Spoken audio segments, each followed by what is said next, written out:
order the February 4, 2026 meeting of the Harwich Conservation Commission being held in the Don B. Griffin Room at Harwich Town Hall. Participation is possible in person in the room or online through GoToMeeting. Instructions for logging on online can be found on the agenda that is posted on the Town of Harwich website. We'll start with a Pledge of Allegiance. I pledge allegiance to the flag of the United States of America and to the republic for which it stands, one nation, indivisible, with liberty and justice for all. Thank you.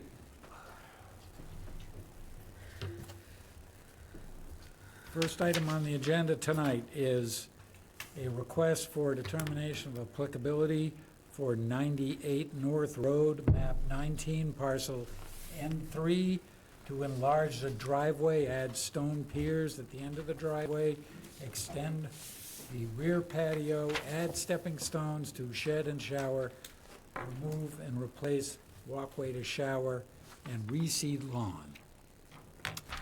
Yes, sir. Good afternoon. My name is John Carey. I'm the contractor for the Beauregards. They recently purchased this property, and we are doing some updating to the existing structure. We're not expanding the existing footprint, but we are doing a rear patio, and we decided to improve the existing gravel driveway. While we're doing that, we decided to add a turnaround, and when we did that, we'll be enlarging the existing driveway by about 473 square feet inside well, we'd like to extend it within the 100-foot buffer. So we're here tonight to ask permission for that, and then also we'll be doing the mitigation in the back of the property along the vegetation. And then we also noticed our back patio will be about 3 square feet based on this drawing in the rear 100-foot buffer, and we have some stepping stones we'd like to put to access an existing shed and then an existing outdoor shower. And then in my conversations with Amy were any lawn would have to be a natural seed. And then I don't know if you guys allowed irrigation or if it had to be hand watered to grow that grass. We can talk about that. Yeah. Okay. And this is my first conservation, so that's all I got for you. All set? Amy? Thank you. So yeah, it came to our attention that things may have started before permitting, but it was really not so much as it requires a permit, but I did not issue any citation. Mr. Carey and the owners were immediately in contact and had permits filed, I think 2 days later, to do this work. And I can understand where the oversight might be, given that it's across the road a bit from the wetland, and the wetland is fairly far as well. So the only thing that what had started was the creation of the expanded driveway. They used a recent plan to overlay what they're doing, and if you notice, what's colored in yellow on the plan is new hardscape or in the 100-foot buffer zone, and those are the things that would need technically mitigation for. They also have some area in the floodplain, which we do not have a mitigation requirement for, and that would encompass the rest of the turnaround, essentially, of the driveway there. They'd also, so they want to do a cobblestone apron, as well as a couple of light pillars at the edge of the driveway. For that specifically, given that it is a very special wildlife area, I would suggest that the lights have some sort of cover over the top so that the light is downcast, so people can still see the driveway, but it's not broadcasting up into the sky. I think the mitigation is more meaningful than the limited disturbance that they wish to do to essentially create a larger driveway. And the mitigation is shown on your plan, then detailed in Mr. Carey's narrative. We chatted about what would be good for this area, what's already found in this area, and sweet pepper bush, airwood, viburnum, and inkberry. And I would just dictate, you know, how many feet on center they should be, and you can calculate number of plantings as we go forward. So in terms of irrigation, this commission has not prohibited irrigation. We typically, but we don't allow fertilization, pesticides, herbicides, and we could direct you as to what type of native seed mix would be appropriate to this area that would do well without those types of inputs. So my recommendation would be to approve the project with a -2 and 3 determination. Thank you. Wayne? I don't have anything, John. It's pretty simple. Vivian? No questions, pretty straightforward. I don't have any questions. No questions. I don't have any questions either. Are there any questions or comments in the room or online? Doesn't seem that way. We have a motion. I'll make a motion, we approve the plan for 98 North Road, map 19, parcel N3, with a -2 and -3 termination. Second. Discussion? All those in favor? Aye. 7-0. Thank you. Set, thank you. Thank you very much. And Amy, thanks for the support. You're very welcome. We'll have this out likely by the end of the week or very beginning of next week, okay? We're frozen solid out there. So nothing's gonna be happening anytime soon. Thank you, guys. You're welcome. You pass this one around before I forget. Next, we have a notice of intent for 19 Walker Woods Drive, map 94, parcel A5-4, SE 32-2625, for the installation of a seasonal removable aluminum pier in the waters of Walker's Pond. This has been continued from our January 7, 2026 meeting. So, they went to Waterways, that's really the last thing that we were waiting on, is they went back to the Waterways Committee with this plan, and we had continued the project for purposes of getting any input from Waterways or the Harbor Master and Natural Resource Director. They all support it as is, and that was really, we asked the commission if they had any further questions at the last hearing. They were here, there were none, so I said that I didn't think they needed to come for this. So I would recommend approval of both of the project, and I did, if you see fit, I did draft an order of conditions for it as well. That's something that you could do if you so choose. Do we have any further conversation on this? No. Anyone? No. Okay, and we could entertain a motion. So we closing the hearing? Yeah, it would be to close the public hearing and approve the project, and unless you needed to take a few minutes to look at the orders, because we could wrap everything into one. The biggest thing I saw here was storage in the off-season of these things, which they said was either out of the 100-foot buffer, on the site, or off-site, which is pretty good. That's what they agreed to. Do we need time to review, or have we Good. all? I'll make a motion to close the hearing on 19 Walker Woods Drive, map 94, parcel A5-4, SE 32-2625, and approve the order of Yes, conditions? please. Second. Wayne seconds. All those in favor? Aye. Aye. Do one last 5 thing and to do next. 0. Yep. Okay, next, we have a notice of intent for 11 Riverbend Road, map 1, parcel G1-9, SE 32-2622, for float relocation and maintenance dredging. This hearing has been continued from January 7, 2026. Yes, sir. Thank you, Mr. Chair. Charlie Agro with BSE Group, presenting on behalf of the owners. back here tonight because at our original plan showed the proposed float location slightly over the property line between Lot 9 and Lot 10.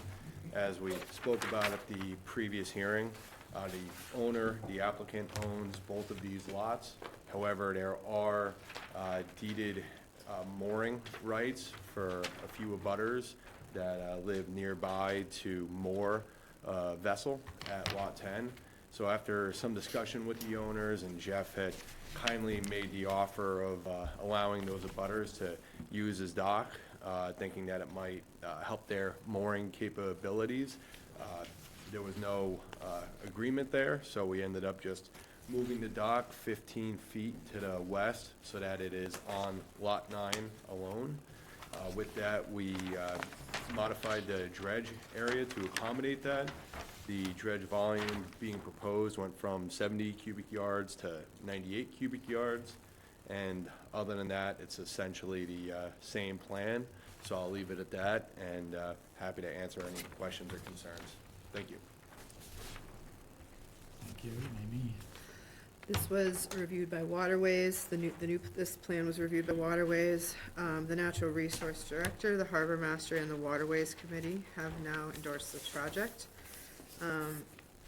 As Charlie said, at the last public meeting that we had, it was discovered that abutters had the rights to the tiny parcel on the tip known as Lot 10.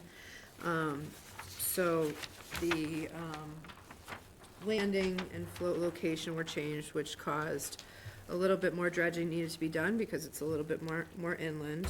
They are still able to keep it, it looks like, under the 98 cubic yards, so you won't need to go for a 401 water quality certification. The existing structure that this is replacing is farther inland, and though unpermitted, has been there for more than 20-plus years per what I found on Google Earth. And to be able to access that would take an exorbitant amount of dredging and probably maintenance dredging as it went on. When looking at the sediment quality for the proposed dredging, it is very silty, mucky material. You found one shellfish, I think, in the survey. A scallop. A so scallop. Wonder where it came from. Yep. There are still remnant, we're hoping at some point to maybe try to bring eelgrass beds back into the Herring River. There's still remnant spaces for them. So I would recommend approval of the project. Mass DMF does recommend a time of year restriction between March 15th and June 30th. So that would be part of the conditions should it be permitted. Okay. Susan? Just from my knowledge, when we went to visit the site, like the pier was kind of crumbling off as you're looking at the house to be to the left. Is that part of it, or they're just talking about right in front of their property? I think that's all of their property. So the house itself is over here. So Okay. we walked along the Yep, the existing one's here. yep. This is farther east, more towards the the river Right. itself. Okay. Yeah. Okay. Anything else? Mark? No questions? No questions? Nothing for me, John. Okay, I just had a question about the plan here. You're showing previously approved maintenance dredging. Up on the other side, it doesn't really have anything to do with this project. Are there any plans to dredge over here?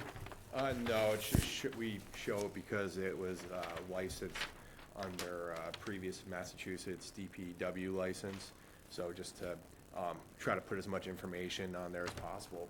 Okay. Historic licenses of structures and dredging and other things. There's a licensed fill line that's also shown from 1951 as well. The site just has an extensive history. Oh, over here. Oh, really? And at one point, it was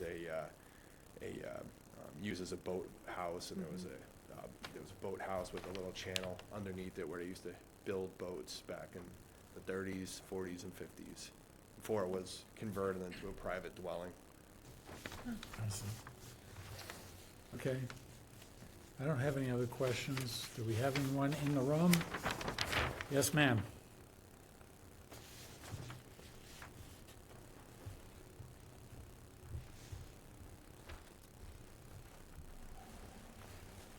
Hi, Noreen Cahalan, West Harwich.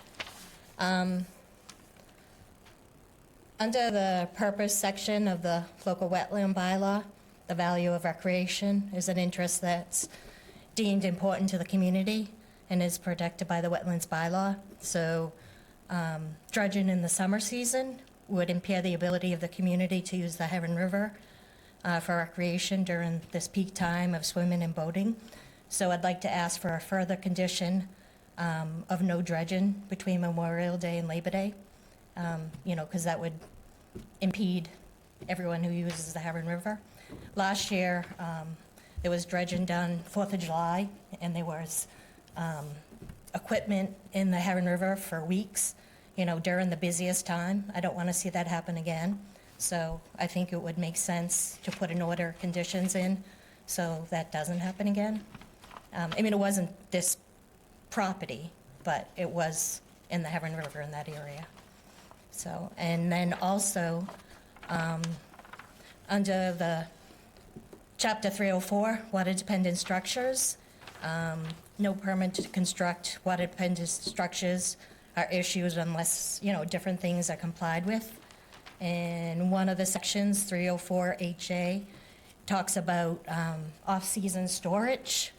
So the off-season storage of all floats shall be off-site or outside the 50-foot wetland buffer and not on any native plant species. So I didn't hear any talk about where they plan on, it's a seasonal float, where they plan on storing it. So I'm wondering where the storage is going to be. It can't be within 50 foot of a wetland buffer, so that might be the whole property, I'm not sure. So it might need to be off-site. So those are my questions or issues, the storage of the float during the off-season and, an additional condition on the time that the dredging can be done, so that everyone who uses the Heron River, isn't, their rights aren't impeded, by the dredging.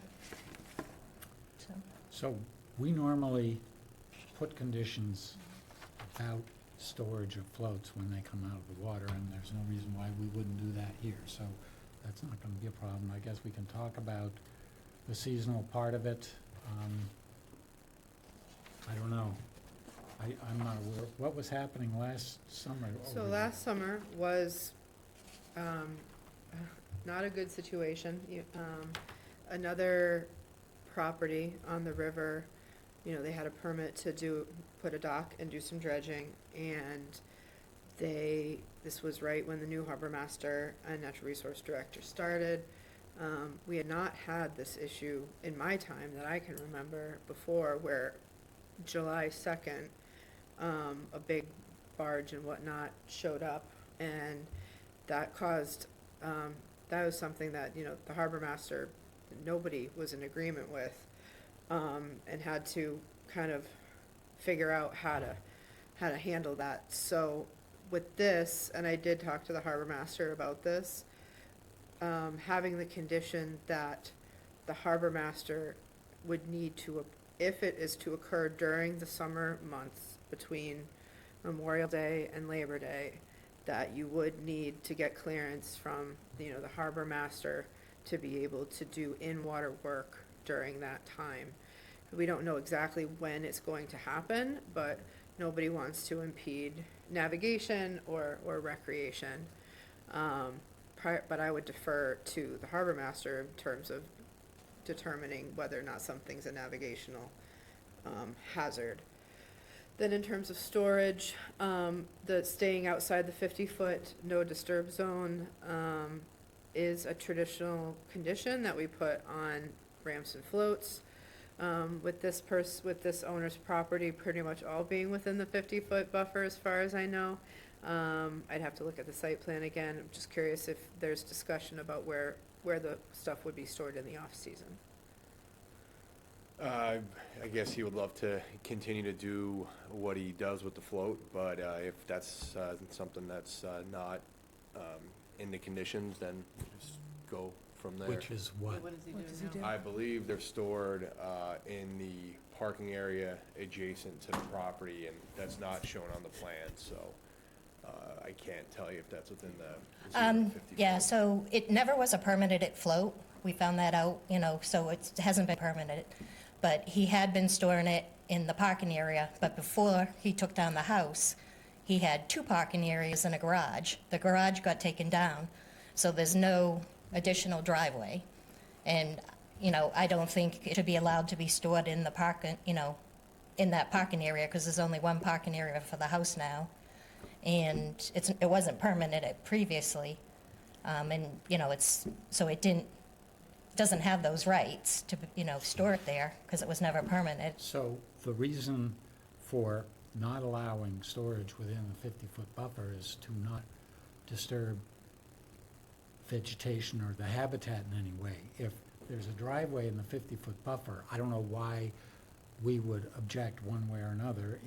If the owner of the house doesn't mind having a float where he would park, as far as I'm concerned, that's his problem, not ours. Well, I it's don't know. within the 50-foot buffer, it's not supposed to be allowed, so I don't see why you would allow it. He had 2 floats stored there all winter, and neither one of them was permitted. Could we address this at a pre-construction meeting on site and take a look at the area and what we have and see if we can come up with a plan? I would suggest that we, I understand where you're coming from. I also know that that area is pretty dynamic and that that area floods pretty easily. So there's been issue with where it was stored in the past and that it tends to get picked up and moved around by storm tides. So I would suggest that we stay consistent, but that, if the owner wishes, because I know they couldn't be here, it doesn't look like they can be here tonight to discuss, if there is a way to secure it in the off-season, that they could come back to further discuss that. Well, you might discuss with the owner whether he's just willing to go along with the condition where Yeah. it would I'm make sure it he will simple. be. It would make it simple for us to just say no storage on site. And He's we'd a have to move it resourceful elsewhere. Guy will figure Because, it out. Yeah. my comments, I wasn't taking into account the flooding problem. And, how do you secure it and how do you know the securing is going to, you can have a severe storm there and who knows what's gonna It happen, could so. Move and damage some other Yeah, yeah, things, right. so I would Might be recommend in easier that just situation to- not to. Say no on-site storage. Yeah, it's ended up in the street and against my parents' fence and someone else's bushes several Well, we'd be times over the happy past about couple of that. years. So, right. And what about the construction? Do you have, So it is. for when the construction would happen? Yeah, the dredging would likely happen in the off-season sometime between November or October and the time of year deadline of January 15th. There would be, there's very few reasons why it would be dredged in a popular time of year here, because, this is just kind of dredging to meet a time of year requirement. It's not like we're dredging the channel and the county dredge is only available during the summer, like when Allen Harbor or Saguatucket and Witchmere were all dredged during the summer a year or 2 ago. So there's really no reason why this dredging would take place in the busy season. If they plan on dredging in the fall, why would it hurt to put in the conditions not to dredge, between Memorial Day and Labor Day, if they plan on dredging in the fall? I would recommend a condition of no dredging Memorial Day to Labor Day unless approved by the harbor master. Unless approved by the harbor master, sounds fine with me. Thank you. Thank you. Thank you. Anyone else in the room care to speak on this? Anyone online? So are we continuing till we find out what the solution is to the storage, or what's the? No. I think we just stay consistent with what we've required. This is a dynamic area, and if the owner would like to further discuss that at another meeting, we can certainly do that, but I would recommend that you approve.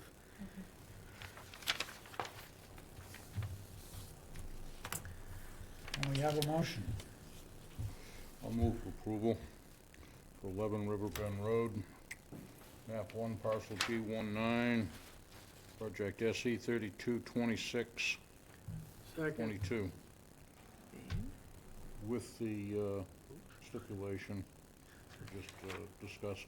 Yep, the no dredging during Memorial Day to Labor Day unless approved by the harbor master, and also that we stay consistent with our no storage in the 50-foot buffer, and if the owner wants to discuss that further, we could open this back up. Correct. Seconded. I think it was seconded by Wayne. Wayne already did, yeah.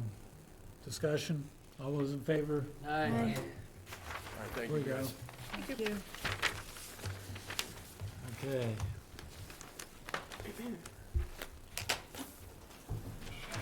Next, we have a notice of intent for Figured we'd have more conditions. 32 Dunes Road, map 5, parcel W1-52, SE 32-2621, for the reconstruction of an existing permitted elevated Thank you. walkway, pier, ramp, and float in Oyster Pond. This has been continued from our January 7, 2026 meeting. So this one, just like 19 Walker Woods, we had heard it several times. This was the one that we asked them to really come up to full compliance with the height of the structure as well as float size. And we continued them really just to go to Waterways again, and Waterways recommended approval of the project, and the Harbor Master and Natural Resource Director are comfortable with it.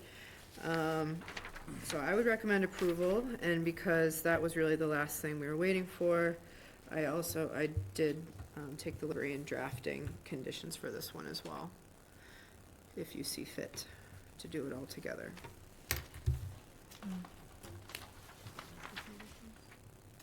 Discussion. Nothing. No, I don't have anything. I got nothing. So this would be to approve the project, close the public hearing. Okay.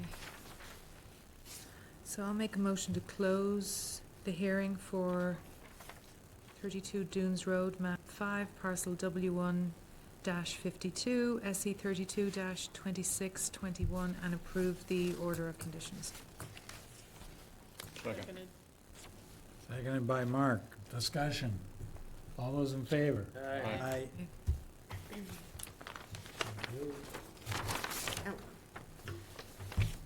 Okay, what's next?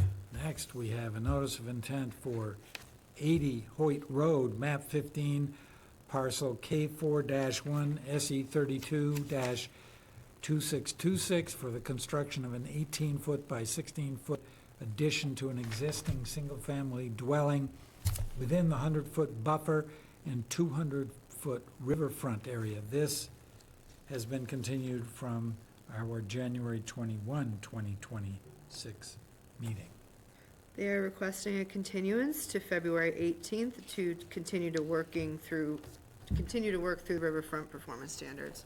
I have met with the engineers, and I've also spoken with DEP recently, and I will relay that information to the engineers and owners. So they would like a continuance to February 18th. I'll move for continuance to February 18th. Second. Wow. Everybody's Susan. on the All ball those in tonight. favor? Aye. 5-0.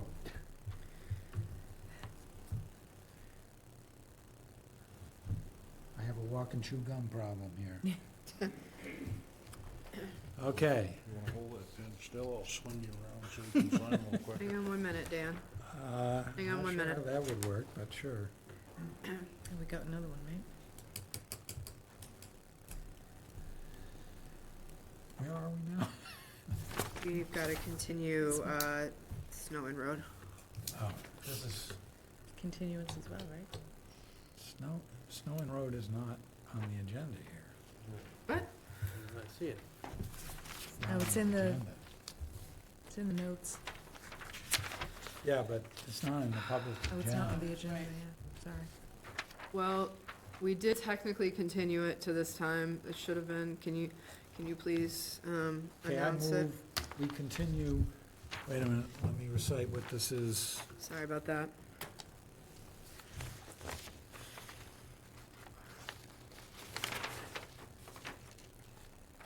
Vincent This Helfrich. is, yes, I move that we continue the hearing on 29 and 3133 Snow Inn Road, map 8, parcels P4-0 and P3-0, SE number 32-2628, to The 18th. February 18th, 2026. Second. All those in favor? Aye. All right, now we're on to 80 Hoyt Road, right? No, Yes, no, 50 Main Street. okay, now we have a notice of intent for 50 Main Street Extension, map 55, parcel E1-1, SE 32-2630 for ADU with a patio, install a parking area and driveway, mitigation seating with native seed mix, and to plant 4 native trees to enhance habitat value and construct an addition to the existing garage. Yes, sir.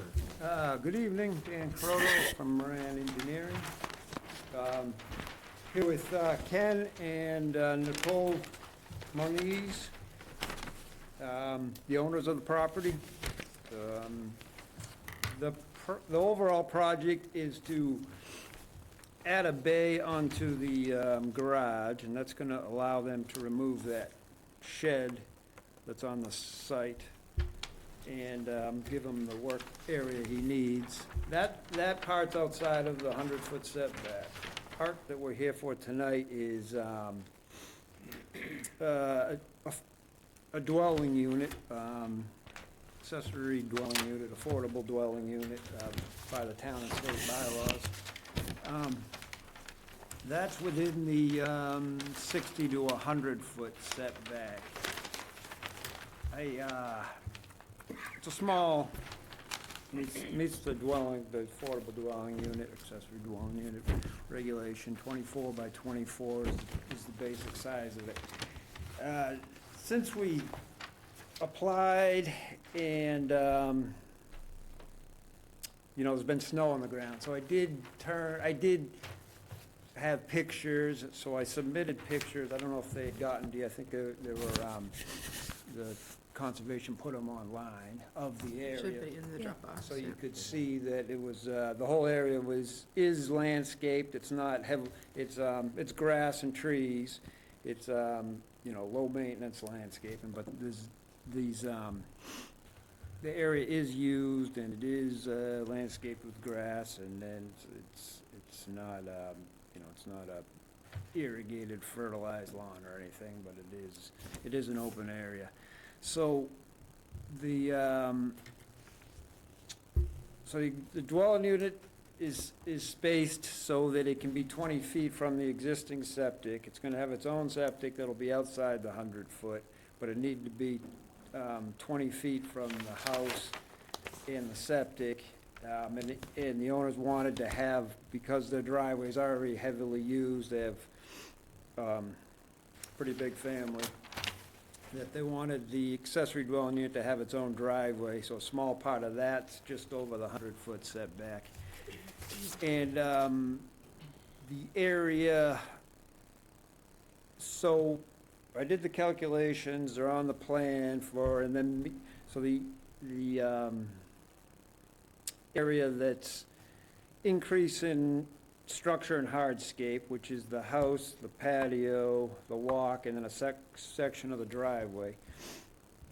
Took that number and per the commission's regulations, we doubled that and then did mitigation down next to the wetland, an area that's right now currently used as yard and grass, so it should be a benefit for the actual wetland. The wetland is this old cranberry bog that the town now owns, and we had been before you the beginning of the year, beginning of last year, about 11 months ago, just to go through the whole process, that the wetland was not a river because it was shown on the USGS map as a blue line, which is hydraulic connection, or at one point a river.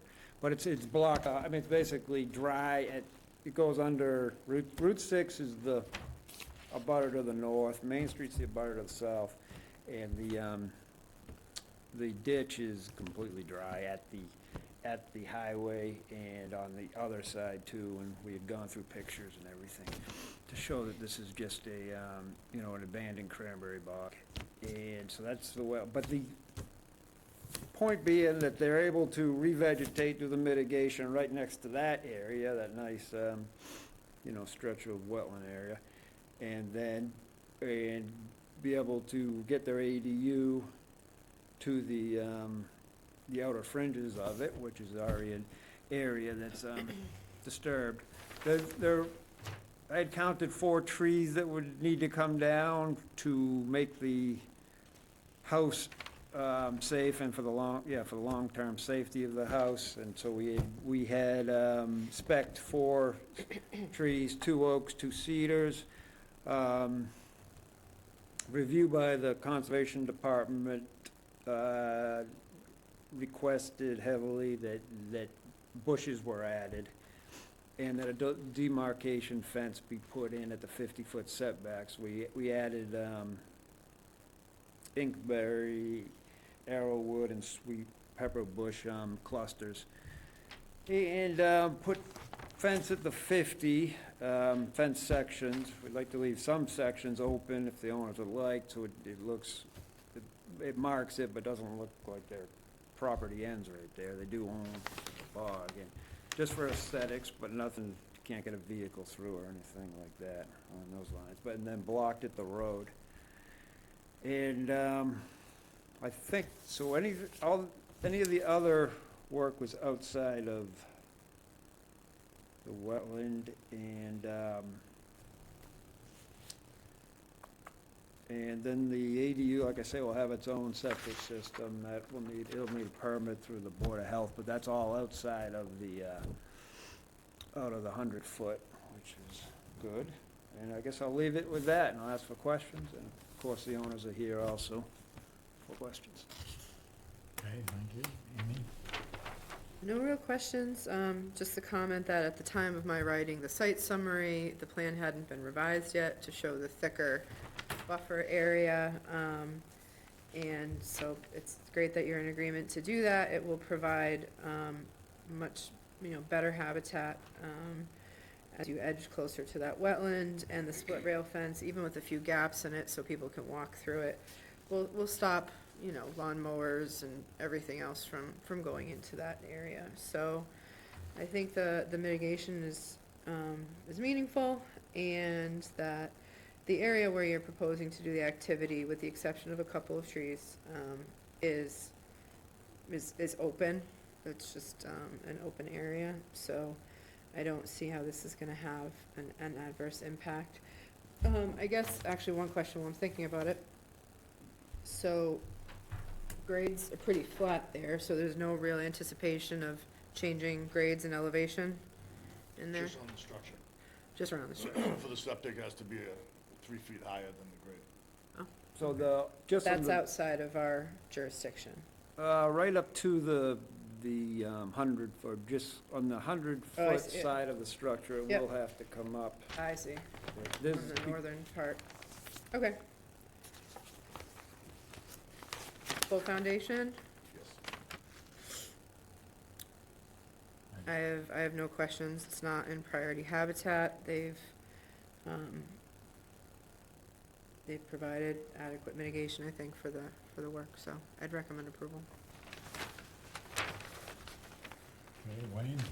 I don't have anything, I think it's pretty well been covered. Which we can- Yeah, I agree with Wayne. No questions?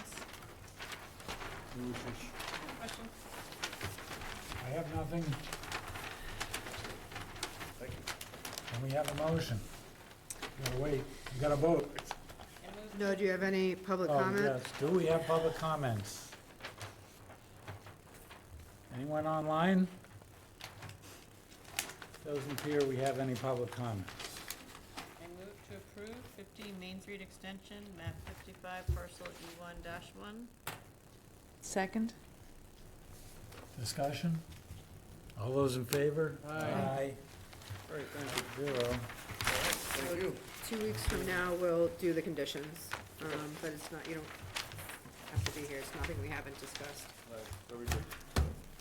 Oh, sorry, nope. Not for you. Okay, next item on the agenda is a show cause hearing. Champion Tree Company for work done behind 19 Standish Woods Circle without a permit.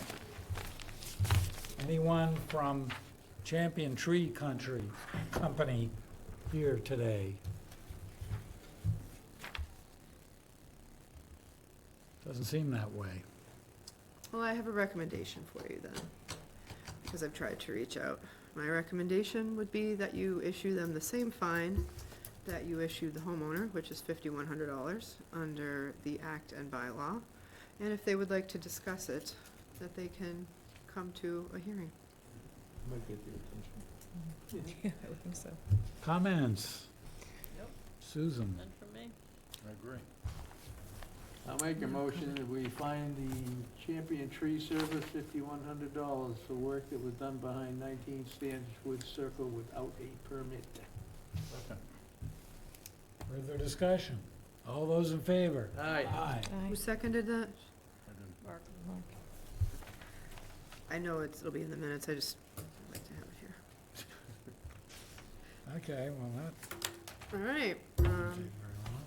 Next, we have an order of conditions for 114 Clearwater Drive, map 63, parcel G103-A, SE 32-2629, for the removal of an existing deck and construction of a sunroom and small deck within the 50-foot buffer. I prepared the draft conditions for you. I recommend that you close the public hearing and issue the order. Any discussion on this before a motion? Nope. No, pretty straightforward. Okay, I'll move that we close the public hearing and issue the order of conditions for 114 Clearwater Drive, map 63, parcel G103-A, SE 32-2629. Second. Seconded by Mark. Discussion. All those in favor? Aye. Aye. 5-0. Okay, minutes. January 21st, I got your comments, John. I'll add that you were not present.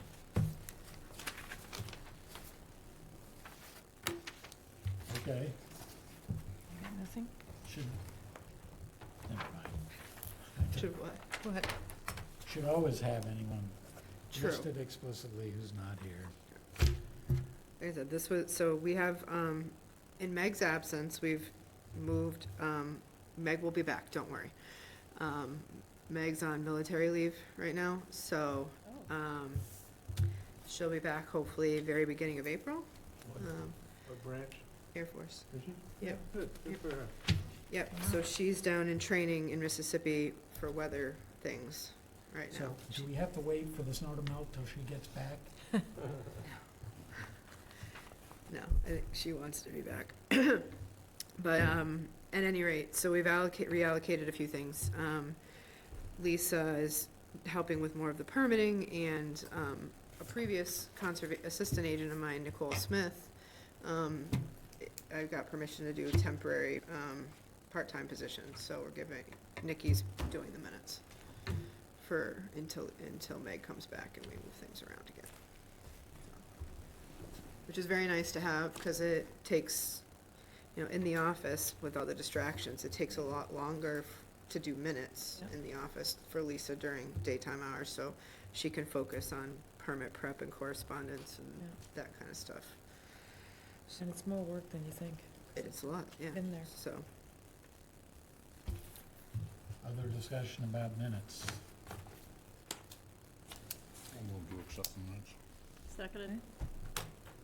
Okay, all those in favor? Aye. remember, next week, we have our discussion on nutrient management, On the on the Wednesday, right? 11th. On the Oh, it's next when? Wednesday. 9 AM, I believe. I will send out a reminder. Okay. I believe it's 9 AM. We're doing morning. IT has not contacted me. I will, If you Okay. could hit her up one more time, then.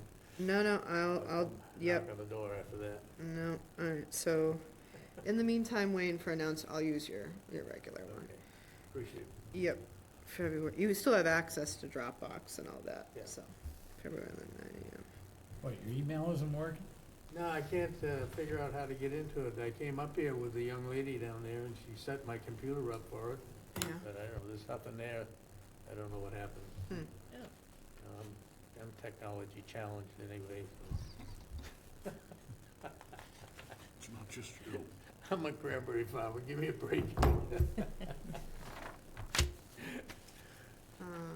Other things, a real quick note, in our world is, Stephanie Ridenauer, our natural resource director, and I are working on a couple of grants that the state just put out right now, on, one is to pursue again a grant that we didn't get, to study impediments to flow and fish passage in the Herring River, pretty much from the dam at the West Reservoir all the way up north to the ponds. So we'd be putting in a grant to study that, whether it's vegetation, whether it's small culverts, whether it's who knows what, to look at that and look at, more of a wholesale, watershed management plan for that. So that's a big project. Yeah.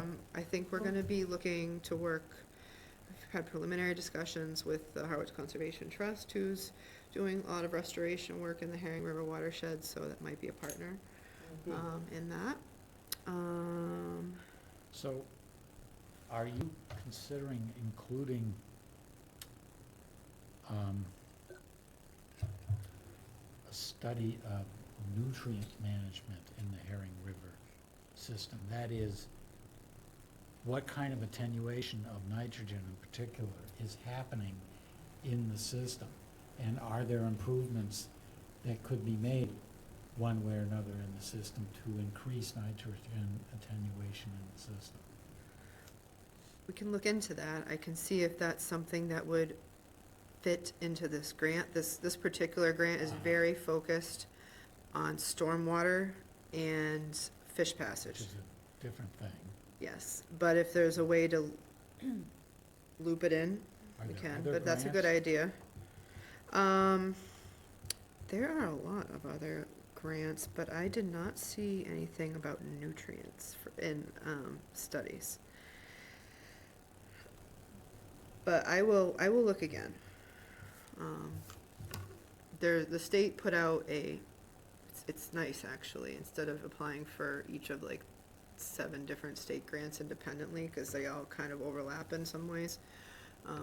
It's called Eco One Stop, so you can look that up too, Mass DEP Eco One Stop, and it has all these grants that are now available, mostly for municipalities, but sometimes for nonprofits, so certainly members of the Harwich Ponds Coalition may want to take a peek to see if anything.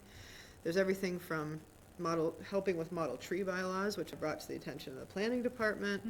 What'd you call it, Eco One Stop? Eco One Stop, Mass DEP. The grants are due at the end of March. And I would suggest if you're contemplating something for Harwich that we discuss, because we don't want to necessarily be competing with each Right. other. Right. Yeah. Oops. Okay, Are there any thoughts or any grants available to study why the eelgrass is all gone in Nantucket Sound in front of our town, all the way from one end to the other? You know, there is a person at the Center for Coastal Studies who, that's her expertise. And I don't think she's focused too much, but, you know, that would be, I can at least ask her.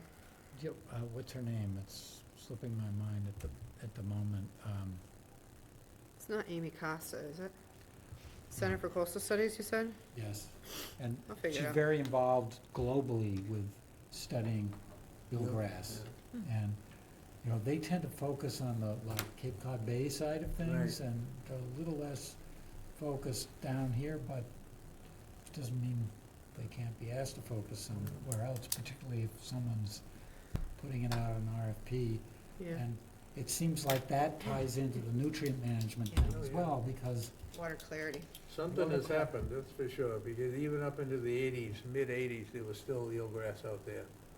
Then all of a sudden it disappeared, and of course the scallops went with it, because that's where they Yeah. hide.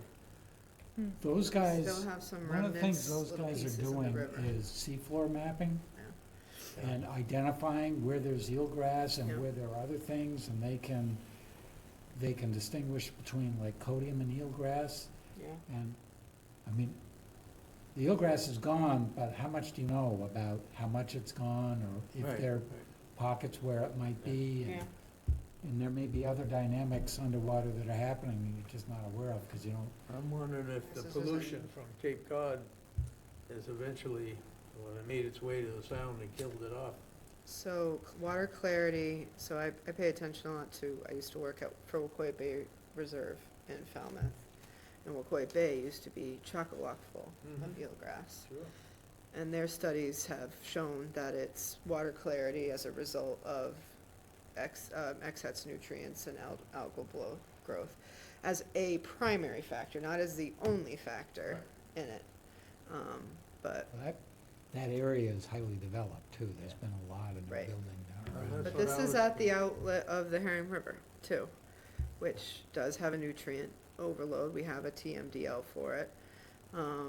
So it's not the only thing, but I'm sure it's a contributing factor, is water clarity. Because eelgrass needs a good deal of really clear sunlight to grow. Doesn't like filtered, same thing down in Woods Hole, but again, almost more highly developed there. There's a lot more flushing, like around Woods Hole. I mean, down there, the tides go really fast, there's a lot of flushing there. We're like in this corner of Nantucket Sound where the tidal currents are way slower, and I Sure, don't know how yeah, much they flushing there is compared to. Yeah. I'm curious too with the amount of sand migration that happens, because sand is migrating west to east. Is it enough sometimes to get silted out in some locations? I think there's a lot of factors. Does the fishing, the scraping of the bottom to get shellfish by the big draggers, does that have a big impact? Things. Does think that there's a happen lot of in things. close enough to, I don't know. and so, I don't know. A lot of questions. I will, I'll contact Center for Coastal Studies, because Oh, it cool. sounds interesting too. Because we do have, if you look at historic eelgrass maps in the Herring River, it used to be full of it.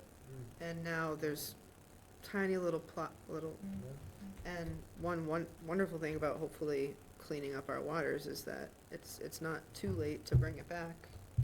And there's some success with planting of it as well. I'm hoping that all the sewering that's going on eventually will help clear it up, but it'll take many years. Many years. So that water is migrating down to the sound. Right. Right. It'll take a long time, but hopefully it's a start. Yep, it's a start. Get Better those late urine- than never, right? Get those urine diversion toilets in. there you go. All right, All right, I'll make a motion, we adjourn the meeting of the Harwich Conservation Commission of Wednesday, February 4th, 2026. Second. Second. All those in favor? Aye. Aye. Aye, aye, aye.